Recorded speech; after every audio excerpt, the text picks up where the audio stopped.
दोस्तों अज मैं तुहाडे नाल विचार चर्चा करनी है बड़े पक्ष के मसले ते यूनीफॉर्म सिविल कोड जिहड़ा कि बीजेपी की सरकार सारे देश दे विच एक सारे धर्मां दे वास्ते एक ही कानून बनाना चाहती है।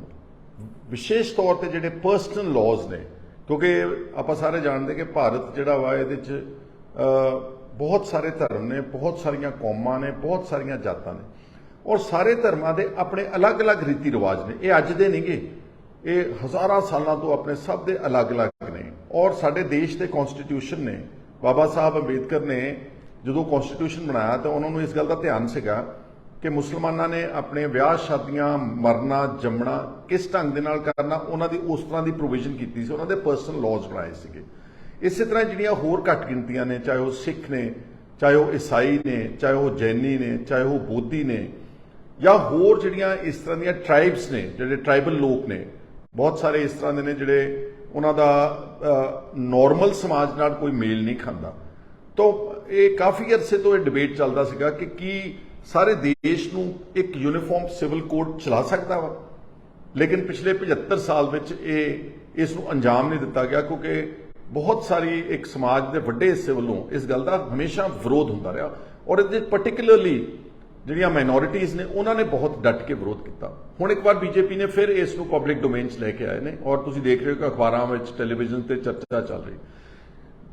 बीजेपी के इरादियां दा तां मनसूबिਆਂ ਦਾ आपां सब नूं पता वा कि वह मैजोरिटेरियन कम्यूनिटी दे नाल पॉलिटिक्स कर रही है।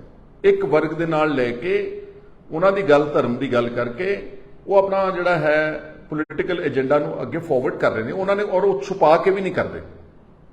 हुणे पार्लीमेंट का नवीं जिहड़ी पार्लीमेंट की बिल्डिंग का उद्घाटन होया, हालांकि साडा कॉन्स्टिट्यूशन पर्टिकुलरली जिहड़ा उहदे च मुढ़ला असूल है कि असीं एक भारत जिहड़ा एक सैक्यूलर देश है, यानी कि सारे धर्मां का बराबर का सत्कार किया जाऊ। लेकिन पार्लीमेंट के उद्घाटन वेले सारे देश के कोने कोने दे विचों केवल एक धर्म के लोगों को उत्थे इकट्ठे करके ते उन्हां दे राहीं पार्लीमेंट का जिहड़ा भी पूजा कराई गई या जिहड़ा उद्घाटन कराया गया उन्होंने अहमियत दी गई, बाकी सारे धर्म जिहड़े सीगे उन्होंने उरे परे करता।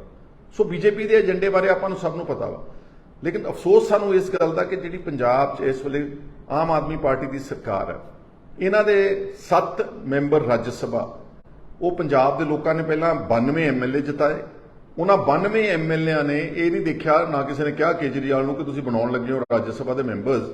ਉਹਦੇ ਚ बहुत सारे मैंबर्स ਜਿਹੜੇ ਸੀ ਉਹ नॉन पंजाबी यानी कि बाहरों ਰਹਿੰਦੇ ਲੋਕੀ ਉਹ ਬਣਾ ਦਿੱਤੇ ਨੇ। ਉਹਨਾਂ ਵਿੱਚੋਂ ਇੱਕ ਮੈਂਬਰ ਪਾਰਲੀਮੈਂਟ ਸੰਦੀਪ ਪਾਠਕ ਜਿਹੜਾ ਕਿ ਇਸ ਵਕਤ ਉਹਨਾਂ ਦੀ ਆਮ ਆਦਮੀ ਪਾਰਟੀ ਦੀ ਆਰਗੇਨਾਈਜੇਸ਼ਨ ਦਾ ਕੰਮ ਦੇਖਦਾ, ਉਹਨਾਂ ਦਾ ਮੇਰੇ ਖਿਆਲ ਇੱਕ ਸਭ ਤੋਂ ਇੰਪੋਰਟੈਂਟ ਮੈਂਬਰ ਆ। ਉਹਦੇ ਤੋਂ ਬਿਆਨ ਦਵਾਇਆ ਗਿਆ ਔਰ ਮੈਂ ਸਮਝਦਾ ਕਿ ਇਹ ਬਿਆਨ ਸ਼ਰਾਰਤ ਭਰਪੂਰ ਆ। ਇਹਦੇ ਚ ਇਹ ਬਿਆਨ ਅਰਵਿੰਦ ਕੇਜਰੀਵਾਲ ਨੇ ਉਹਦੇ ਕੋਲ ਦਵਾਇਆ just to test the waters ਕਿ ਦੇਖੀਏ ਕਿ ਪਾਣੀ ਕਿੱਦਾਂ ਕਿਸ ਤਰ੍ਹਾਂ ਦਾ, ਇਹਦੇ ਨਾਲ ਕਿੰਨੀ ਖਲਬਲੀ ਮਚੂਗੀ। संदीप पाठक ने कहा कि यूनीफॉर्म सिविल कोड जिहड़ा वा ये ते विचार चर्चा होनी चाहिए और वो बीजेपी नाल प्रिंसीपल तौर पर यानी कि सिद्धांतक तौर पर बीजेपी के इस यूनीफॉर्म सिविल कोड के उत्ते सहमत ने। ये बहुत डेंजरस स्टेटमेंट आ। मैं खास तौर पर माइनॉरिटीज़ नूं वार्न करना चाहना और पंजाब के लोगों को करना चाहना कि this will override all your जिहड़े राइट्स हैगे ने जिहड़े इस वक्त साडे धर्म नूं दिते हुए हैं। उन्होंने विशेष तौर पर प्रचलित कानून के बारे अजकल चर्चा और भगवंत सिंह मान ने आप जिक्र किया कि असीं पंजाब दे विच आनंद मैरिज एक्ट लागू करांगे। हाले तक जिहड़ियां सिखां दीयां जिन्नियां ब्याह शादियां रजिस्टर हो रही सीगियां वो पुराने हिंदू मैरिज एक्ट के तहत ही हो रही सीगियां। जिहड़ा प्रॉपर फुल फ्लैजड आनंद मैरिज एक्ट एक सैपरेट सानू एक्ट देना सी वो हाले तक बन नहीं सकिया। हालांकि पार्लीमेंट में इसकी काफ़ी जदोजहद काफ़ी अरसे तो होंदी रही। भगवंत मान ने पिछे जे यह कहा कि असीं आनंद मैरिज एक्ट पंजाब दे विच लागू करांगे, परंतु इन्हां दा मैंबर पार्लीमेंट जिहड़ा भगवंत मान तो भी ज़्यादा पावरफुल है संदीप पाठक, वो कह रहा असीं यूनीफॉर्म सिविल कोड के हक में। अगर यूनीफॉर्म सिविल कोड लागू हुंदा अपने देश में तो समझ लेना कि आनंद मैरिज एक्ट, शरीयत लॉ, निकाह दे जो उन्होंने तलाक के कानून ने, मुसलमानों के जो ईसाइयां के शादी के हैगे ने, वो सारे they will be presume to be redundant, यानी कि सारे खत्म हो जाएंगे। फिर एको ही यूनीफॉर्म सिविल कोड जो बनूगा वो सारे धर्मां नूं गवर्न करेगा। ये तो भी एक डेंजरस सिचुएशन विशेष तौर पर पंजाब के सिखां दे वास्ते आ कि जिहड़ा साडा सिख गुरुद्वारा एक्ट है 1925 ਜਿਹਦੇ ਤਹਿਤ SGPC ਸਟੈਬਲਿਸ਼ ਹੋਈ, ਜਿਹਦੇ ਤਹਿਤ ਅਸੀਂ ਸਾਰੇ ਗੁਰਦੁਆਰਾਸ ਨੂੰ ਗਵਰਨ ਕਰਦੇ ਹਾਂ, ਅਗਰ ਯੂਨੀਫਾਰਮ ਸਿਵਲ ਕੋਡ ਆ ਜਾਂਦਾ ਵਾ in place, it might also override the Sikh Gurdwara Act of 1925। ਫਿਰ ਸਾਡੇ ਜਿਹੜੇ ਗੁਰਦੁਆਰਾ ਸਾਹਿਬ ਦਾ ਵੀ ਕੰਟਰੋਲ ਹੈਗਾ ਵਾ, ਉਹ ਦਿੱਲੀੋਂ ਬੈਠੇ ਜਿਹੜਾ ਵੀ ਉਹ ਕਾਨੂੰਨ ਬਣਾਉਣਗੇ ਉਸ ਕਾਨੂੰਨ ਦੇ ਨਾਲ ਚੱਲਣਗੇ। ਔਰ ਜਿਹੜਾ ਕੇਜਰੀਵਾਲ ਦਾ ਚਿਹਰਾ ਬੇਨਕਾਬ ਕਰਨਾ ਇਸ ਲਈ ਬਹੁਤ ਜ਼ਰੂਰੀ, ਕਿਉਂਕਿ ਸਿੱਖ ਜਿਹੜੇ ਨੇ ਭੰਬਲ ਭੂਸੇ 'ਚ ਪਏ ਹੋਏ ਨੇ। ਉਹਨਾਂ ਨੂੰ ਐਂ ਲੱਗਦਾ ਕਿ ਇਹ ਤਾਂ ਬਹੁਤ ਸਾਡਾ ਹਮੈਤੀ ਆ, ਇਹ ਸਾਡਾ ਬੜਾ ਹਮਦਰਦ ਹੈ, ਇਹ ਵੱਧ ਅਧਿਕਾਰਾਂ ਦੀ ਗੱਲ ਕਰਦਾ। ਕਿਉਂਕਿ ਦਿੱਲੀ ਵਿੱਚ ਜਿਹੜਾ ਆਰਡੀਨੈਂਸ ਪਾਸ ਕੀਤਾ ਬੀਜੇਪੀ ਨੇ, ਉਸ ਨੂੰ ਲੈ ਕੇ, ਹਾਲਾਂਕਿ ਉਹ ਸਿਰਫ ਇੱਕ ਲਿਮਿਟਿਡ ਅਧਿਕਾਰ ਮੰਗ ਰਿਹਾ ਵਾ, ਜਿਹੜੇ ਅਫਸਰਾਂ ਦੇ ਤਬਾਦਲੇ ਤੇ ਬਦਲੀਆਂ ਦੇ ਸਿਲਸਿਲੇ ਨੂੰ ਲੈ ਕੇ ਉਹਦੇ ਅਧਿਕਾਰ ਖੋਏ ਨੇ ਥੋੜੇ ਜਿਹੇ, ਮਾਮੂਲੀ ਜਿਹੇ। ਕਿੰਨਾ ਸ਼ੋਰ ਮਚਾਇਆ ਸਾਰੇ ਦੇਸ਼ ਵਿੱਚ, ਸਾਡਾ ਜਹਾਜ਼ ਲੈ ਕੇ ਭਗਵੰਤ ਮਾਨ ਨੂੰ ਸਾਰੀਆਂ ਪਾਰਟੀਆਂ ਦੇ ਲੀਡਰਸ ਨੂੰ ਘੁੰਮੇ ਮਿਲੇ। ਔਰ ਜਿੱਦਣ ਬਿਹਾਰ ਦੀ ਮੀਟਿੰਗ ਸੀ ਉਦੋਂ ਉਹਦਾ ਚਿਹਰਾ ਬੇਨਕਾਬ ਕੀਤਾ ਉਮਾਰ ਅਬਦੁੱਲਾ ਨੇ, ਫਰੂਕ ਅਬਦੁੱਲਾ ਉਹਨਾਂ ਦੀ ਪਾਰਟੀ ਨੇ ਤੇ ਹੋਰ ਆਪੋਜੀਸ਼ਨ ਦੇ ਲੀਡਰਸ ਨੇ। ਉਹਨਾਂ ਨੇ ਕਿਹਾ ਜੀ ਕਿ ਤੁਸੀਂ ਇੱਕ ਪਾਸੇ ਕਹਿੰਦੇ ਹੋ ਕਿ ਆਰਡੀਨੈਂਸ ਦੇ ਨਾਲ ਸੂਬਿਆਂ ਦੇ ਅਧਿਕਾਰ ਖੋਏ ਗਏ ਨੇ, ਸਾਡੀ ਆਟੋਨਮੀ ਦੇ ਉੱਤੇ ਡਾਕਾ ਵੱਜਿਆ ਵਾ, ਫੈਡਰਲ ਢਾਂਚੇ ਦੇ ਉੱਤੇ ਡਾਕਾ ਵੱਜਿਆ, ਪਰ ਕੇਜਰੀਵਾਲ ਸਾਹਿਬ ਕੀ ਤੁਸੀਂ ਦੱਸ ਸਕਦੇ ਹੋ ਕਿ ਜਦੋਂ ਜੰਮੂ ਕਸ਼ਮੀਰ ਦੇ 3 ਟੋਟੇ ਕੀਤੇ ਗਏ, ਯੂਨੀਅਨ ਟੈਰੀਟਰੀਜ਼ ਬਣਾਤੀਆਂ ਗਈਆਂ, ਇੱਕ ਪੂਰੀ ਬਣੀ ਬਣਾਈ ਸਟੇਟ ਦੇ ਅਧਿਕਾਰ ਖੋ ਕੇ ਬੀਜੇਪੀ ਨੇ ਆਪਣੀ ਬਰੂਟ ਮੈਜੋਰਿਟੀ ਦਾ ਇਸਤੇਮਾਲ ਕਰਕੇ ਆਰਟੀਕਲ 370 ਨੂੰ ਐਬਰੋਗੇਟ ਕਰਕੇ ਖਤਮ ਕਰਕੇ ਉਹਦੇ 3 UTs ਬਣਾਤੀਆਂ, ਤਾਂ ਕੇਜਰੀਵਾਲ ਸਾਹਿਬ ਨੇ ਬੀਜੇਪੀ ਤੇ ਮੋਦੀ ਸਾਹਿਬ ਦੀ ਸਰਕਾਰ ਦੀ ਨਾ ਸਿਰਫ ਸਪੋਰਟ ਕੀਤੀ, ਅਗਾਂਹ ਵੱਧ ਕੇ ਇਹਦੀ ਤਾਰੀਫ ਕੀਤੀ ਕਿ ਬਹੁਤ ਹਿਸਟੋਰੀਕਲ ਐਕਟ ਪਾਸ ਕੀਤਾ ਵਾ। ਇਹ Omar Abdullah former chief minister Jammu Kashmir ਔਰ ਫਰੂਕ ਅਬਦੁੱਲਾ ਨੇ ਮੀਟਿੰਗ ਦੇ ਵਿੱਚ ਉਹਨਾਂ ਨੇ ਸਾਹਮਣੇ ਇਹਨੂੰ ਬਿਠਾ ਕੇ ਇਹਦੇ ਮੂੰਹ ਤੇ ਗੱਲ ਕਹੀ। ਔਰ ਤੁਸੀਂ ਦੇਖਿਆ ਹੋਣਾ ਕਿ ਜਿਹੜੀ ਆਪੋਜੀਸ਼ਨ ਦੀ ਸਾਂਝੀ ਪ੍ਰੈਸ ਕਾਨਫਰੰਸ ਹੋਈ ਬਾਅਦ ਵਿੱਚ, ਸ਼ਾਇਦ 23 ਜੂਨ ਦੀ ਗੱਲ ਹੈਗੀ ਆ, ਉਸ ਪ੍ਰੈਸ ਕਾਨਫਰੰਸ ਵਿੱਚ ਅਰਵਿੰਦ ਕੇਜਰੀਵਾਲ ਨੇ ਬਾਇਕਾਟ ਕਰਤਾ, ਬਾਹਰ ਉੱਠ ਕੇ ਨਾਰਾਜ਼ਗੀ ਵਿੱਚ ਚਲੇ ਗਿਆ। ਇੱਥੇ ਹੀ ਬਸ ਨਹੀਂ, ਜਿਹੜਾ ਸਿਟੀਜ਼ਨ ਅਮੈਂਡਮੈਂਟ ਐਕਟ ਬਣਿਆ, ਜਿਹੜਾ CAA ਕਾਨੂੰਨ ਬਣਾਇਆ ਗਿਆ, ਉਹ ਸਾਰੇ ਦੁਨੀਆ ਅੱਛੀ ਤਰ੍ਹਾਂ ਜਾਣਦੇ ਆ ਕਿ ਉਹ ਵੀ ਇੱਕ ਮਾਈਨੋਰਿਟੀਜ਼ ਦੇ ਖਿਲਾਫ ਕਾਨੂੰਨ ਬਣਾਇਆ। ਜਿਹੜਾ ਸ਼ਾਹੀਨ ਬਾਗ ਵਿੱਚ ਮੋਰਚਾ ਲੱਗਿਆ ਰਿਹਾ ਦਿੱਲੀ ਦੇ ਵਿੱਚ, ਸ਼ਾਹੀਨ ਬਾਗ ਦੀ ਤਾਂ ਕੀ ਸਪੋਰਟ ਕਰਨੀ ਸੀ, ਇਹਨਾਂ ਨੇ CAA ਦੀ ਵੀ ਸਪੋਰਟ ਕੀਤੀ ਬੀਜੇਪੀ ਦੇ ਉਸ ਕਾਨੂੰਨ ਦੀ। ਮੈਂ ਤਾਂ ਸਿਰਫ ਇਹ ਤੁਹਾਨੂੰ ਦੱਸਣਾ ਚਾਹੁੰਦਾ ਕਿ ਅਸਲ ਵਿੱਚ ਕੇਜਰੀਵਾਲ ਜਿਹੜਾ ਹੈ ਅੰਦਰੋਂ ਔਰ ਸਿਧਾਂਤਕ ਤੌਰ ਤੇ ਆਈਡੀਓਲੋਜੀਕਲੀ ਵਾਈਜ਼ ਉਹ ਬੀਜੇਪੀ ਦੀ ਦੂਸਰੀ ਕਾਪੀ ਹੈ। ਜੇ ਮੈਂ ਗਲਤ ਨਾ ਹੋਵਾਂ ਤੇ ਉਹ ਇੱਕ ਕਿਸਮ ਦਾ ਸੌਫਟ ਹਿੰਦੂਤਵਾ ਫੋਲੋ ਕਰ ਰਹੇ ਨੇ। ਉਹ ਚਾਹੁੰਦੇ ਨੇ ਕਿ ਬੀਜੇਪੀ ਦੀ ਲਾਈਨ ਫੋਲੋ ਕਰਕੇ, ਜਿੱਦਾਂ ਦੀ ਬੀਜੇਪੀ ਨੇ ਰਾਜਨੀਤੀ ਕੀਤੀ ਆ, ਇੱਕ ਹਿੰਦੂ ਵਰਗ ਦੇ ਲੋਕਾਂ ਨਾਲ ਜੋ ਉਹਨਾਂ ਨੂੰ ਇੰਪੋਰਟੈਂਸ ਦਿੱਤੀ ਆ, ਅਸੀਂ ਵੀ ਉਸ ਰਾਹ ਤੇ ਚੱਲਾਂਗੇ ਤਾਂ ਸ਼ਾਇਦ ਸੱਤਾ ਦੇ ਜ਼ਿਆਦਾ ਕਰੀਬ ਪਹੁੰਚ ਜਾਵਾਂਗੇ। ਪਰ ਇਹ ਗੱਲ ਪੰਜਾਬ ਦੇ ਲੋਕਾਂ ਨੂੰ ਔਰ ਵਿਸ਼ੇਸ਼ ਤੌਰ ਤੇ ਨਾ ਸਿਰਫ ਸਿੱਖਾਂ ਨੂੰ, ਬਲਕਿ ਜਿਹੜੇ ਲਿਬਰਲ ਸਾਡੇ ਲੀਡਰਸ ਨੇ, ਡਾਕਟਰ ਧਰਮਵੀਰ ਗਾਂਧੀ ਵਰਗੇ, ਜਿਹੜੇ ਸੁਲਝੇ ਹੋਏ ਨੇ, ਜਿਹੜੇ ਹਰ ਗੱਲ ਦੇ ਦੂਰਅੰਦੇਸ਼ ਇੰਪੈਕਟ ਸਮਝਦੇ ਨੇ, ਉਹਨਾਂ ਦੀ ਗੱਲ ਆਪਾਂ ਨੂੰ ਧਿਆਨ ਨਾਲ ਸੁਣਨੀ ਚਾਹੀਦੀ ਹੈ। ਇਲੈਕਸ਼ਨ ਤੋਂ ਪਹਿਲਾਂ ਵੀ ਉਹਨਾਂ ਨੇ ਬਹੁਤ ਕਿਹਾ ਕਿ ਇਹ ਜਿਹੜਾ ਬੰਦਾ ਹੈ ਅਰਵਿੰਦ ਕੇਜਰੀਵਾਲ, ਬੇਸਿਕਲੀ ਇਹ ਛੋਟਾ ਮੋਦੀ ਆ, ਉਸੇ ਲੀਹ ਤੇ ਉੱਤੇ ਚੱਲ ਰਿਹਾ। ਔਰ ਹੁਣ ਉਹਦੇ ਕੰਡਕਟ ਤੋਂ, ਉਹਦੀ ਜਿਹੜੀ ਵਿਚਾਰਧਾਰਾ ਹੈ, ਤੁਸੀਂ ਦੇਖ ਰਹੇ ਹੋ ਦਿੱਲੀ ਵਿੱਚ ਕਿੰਨੇ ਪਿੱਛੇ ਜੇ ਦੰਗੇ ਹੋਏ, ਇੱਕ ਫਿਰਕੇ ਦੇ ਲੋਕਾਂ ਨੂੰ ਸ਼ਰੇਆਮ ਮਾਰਿਆ ਗਿਆ। ਕੀ ਅਰਵਿੰਦ ਕੇਜਰੀਵਾਲ ਨੇ ਕਦੀ ਹਾਂ ਦਾ ਨਾਰਾ ਮਾਰਿਆ ਉੱਥੇ? ਕਦੇ ਵੀ ਨਹੀਂ ਮਾਰਿਆ।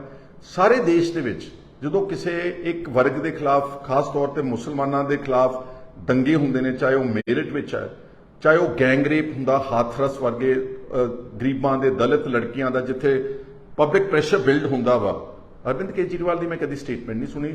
ਵਰਨਾ ਰੋਜ਼ ਟਵਿੱਟਰ ਦੇ ਉੱਤੇ ਬੈਠੇ ਹੁੰਦੇ ਨੇ, ਛੋਟੀ ਛੋਟੀ ਗੱਲ ਤੇ ਟਵੀਟ ਕਰਦੇ ਨੇ, ਲੇਕਿਨ ਮਾਈਨੋਰਿਟੀਜ਼ ਦੇ ਹੱਕ ਦੇ ਵਿੱਚ ਬੀਜੇਪੀ ਨੂੰ ਉਹਨਾਂ ਨੇ ਕਦੀ ਅਪੋਜ਼ ਨਹੀਂ ਕੀਤਾ। ਇਸ ਲਈ ਮੇਰਾ ਤਾਂ ਇੱਕ ਵਾਰਨ ਕਰਨਾ ਮੇਰਾ ਫਰਜ਼ ਹੈਗਾ ਵਾ ਸਾਰੇ ਸਿੱਖਾਂ ਨੂੰ, ਪਾਰਟੀਬਾਜ਼ੀ ਤੋਂ ਉੱਤੇ ਉੱਠ ਕੇ, ਜਿੱਦਾਂ ਆਪਾਂ ਆਪਣੇ SGPC ਵਿੱਚ ਜਿਹੜੀ ਨਾ ਅਮੈਂਡਮੈਂਟ ਕੀਤੀ, ਇਹ ਵੀ ਇੱਕ ਗਲਤ ਡਾਕਾ ਮਾਰਿਆ ਹੈ ਭਗਵੰਤ ਸਿੰਘ ਮਾਨ ਦੀ ਸਰਕਾਰ ਨੇ। ਇਹ ਆਪਾਂ ਨੂੰ ਕਦੀ ਮੰਨਣਾ, ਸਵੀਕਾਰ ਨਹੀਂ ਕਰਨਾ ਚਾਹੀਦਾ।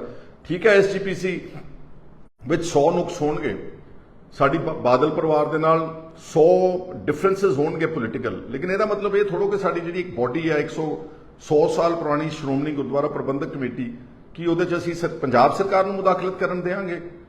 ਅੱਜ ਇਹਨਾਂ ਨੇ ਇੱਕ ਗੁਰਬਾਣੀ ਦਾ ਸਹਾਰਾ ਲੈ ਕੇ ਅਮੈਂਡਮੈਂਟ ਪਾਸ ਕੀਤੀ ਹੈ, ਕੱਲ ਨੂੰ ਕਹਿ ਦੇਣਗੇ ਅਸੀਂ 50 ਮੈਂਬਰਸ ਨਾਮਜ਼ਦ ਕਰ ਦਿੱਤੇ ਆ, ਪੌਣੇ 200 ਦਾ ਇਲੈਕਟਡ ਮੈਂਬਰ ਹਾਊਸ ਹੈ, 50 ਮੈਂਬਰ ਪੰਜਾਬ ਸਰਕਾਰ ਕੋ ਅਸੀਂ ਨਾਮਜ਼ਦ ਕਰਤੇ, 50 ਦੀ ਵੋਟਾਂ ਸਿੱਧੀਆਂ ਡਾਇਰੈਕਟਲੀ ਪਾ ਲੈਣਗੇ ਤੇ ਤੁਹਾਡੇ ਤੋਂ SGPC ਖੋਲਣਗੇ। ਅਸਲ ਵਿੱਚ ਇਹ SGPC ਤੇ ਵੀ ਚੋਰ ਦਰਵਾਜ਼ੇ ਰਾਹੀਂ ਕਾਬਜ਼ ਹੋਣਾ ਚਾਹੀਦਾ। ਮੈਂ ਪਹਿਲਾਂ ਵੀ ਤੁਹਾਨੂੰ ਵਾਰਨ ਕੀਤਾ ਸੀ ਔਰ ਮੈਂ ਫਿਰ ਕਹਿਣਾ ਚਾਹੁੰਦਾ, ਔਰ ਜਿਹੜਾ ਯੂਨੀਫਾਰਮ ਸਿਵਲ ਕੋਡ ਆ, ਇਸ ਨੂੰ ਹਰ ਲਿਬਰਲ ਵਿਅਕਤੀ ਨੂੰ, ਜਿਹੜਾ ਭਾਰਤ ਦੇ ਇੰਟਰਸਟ ਵਿੱਚ ਆ, ਜਿਹੜਾ ਚਾਹੁੰਦਾ ਵਾ ਕਿ ਸਾਰੇ ਵਰਗਾਂ ਦੇ ਸਾਰੇ ਧਰਮਾਂ ਦੇ ਲੋਕਾਂ ਦਾ ਸਤਿਕਾਰ ਹੋਣਾ ਚਾਹੀਦਾ, ਆਪਾਂ ਸਭ ਨੂੰ ਮਿਲ ਕੇ ਇਸ ਦਾ ਡਟ ਕੇ ਵਿਰੋਧ ਕਰਨਾ ਚਾਹੀਦਾ। ਔਰ ਪੰਜਾਬ ਦੇ ਜਿਹੜੇ ਆਮ ਆਦਮੀ ਪਾਰਟੀ ਦੇ ਵੋਲੰਟੀਅਰਸ ਆ, ਦੇਖੋ ਮੈਂ ਦੁਬਾਰਾ ਫਿਰ ਕਹੀ ਜਾਂਦਾ, ਤੁਹਾਨੂੰ ਕੁਝ ਨਹੀਂ ਦੇ ਰਹੇ, ਇਹ ਇੰਪੋਰਟੈਂਟ ਪੋਜੀਸ਼ਨਸ ਜਾ ਰਹੀਆਂ ਨੇ ਸਾਰੀਆਂ ਗੈਰ ਪੰਜਾਬੀਆਂ ਨੂੰ।